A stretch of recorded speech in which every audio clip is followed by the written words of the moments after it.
No momento que o ministro Angel Bermúdez se toma mandato em diferentes projetos de lei que está claro formalizado em parlamento. Dinanta é assim chamado Kursmarge Vergoeding. Essa aqui está uma lei que dá ao Banco Central a possibilidade para cobrar banco no local porcentagem da transação de placa estrangeiro. A base de regra e arreglo internacional tem diferentes leis que servirá aplicável na Aruba. Tratado internacional que Aruba acera no último ano e cumprimento está necessário. Banco Central a decidido que também cobre banco para o trabalho que tem que fazer a base de sua obrigação riba e banco. Então, a relação entre o Banco Central e o banco local. Caminho que dus não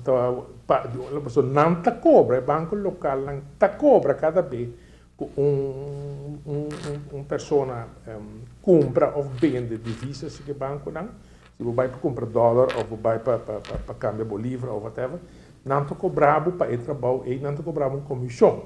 Então o Banco Central bisogna di comissão e mi compida, que é 1,8% hora de venda e 3,8% é minúsculo hora de compra. Banco Central não estava a cobrar banco no local nada arriba cada transação de placa estrangeiro. Agora, devido ao aumento grande de transação, o trabalho do Banco Central cresce e tem gasto na cune.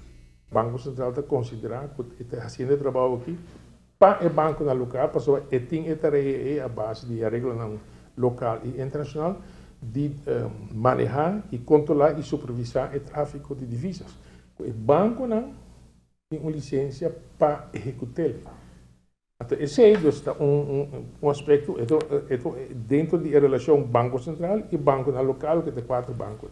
O que passa é que o banco não vai publicidade e diz que a cobrança aqui, nós cobramos riba, não que compra e vende divisas. Menos que você basicamente não tem a intenção é que o Banco Central eigenlijk cobra parte da comissão que o banco não cobra, ora que não faz câmbio para quem está compra ou vende divisas. Esse é o que a trove, o banco no local não está disposto para dar parte de um bolo, pero que não está pondo, não está carga o povo com ele. Ministro Bermúdez tem como pensamento, se acaso a cobrança do Banco Central tem efeito grande, o governo pode trazer cambio em lei.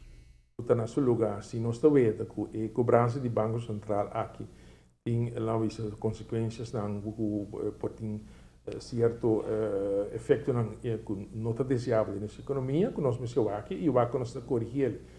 Se é que nós estamos em lei que está proibindo o banco para cobrar o cliente, obrigando a hora para nós que for a margem que nós cobra para o cliente, ou que nós temos aqui outra maneira nós por em todo caso diffuse e efeito negativo, mas nós temos a permissibilidade de consequência negativa. Para a TV Canal G5, Amita Farah Bukout.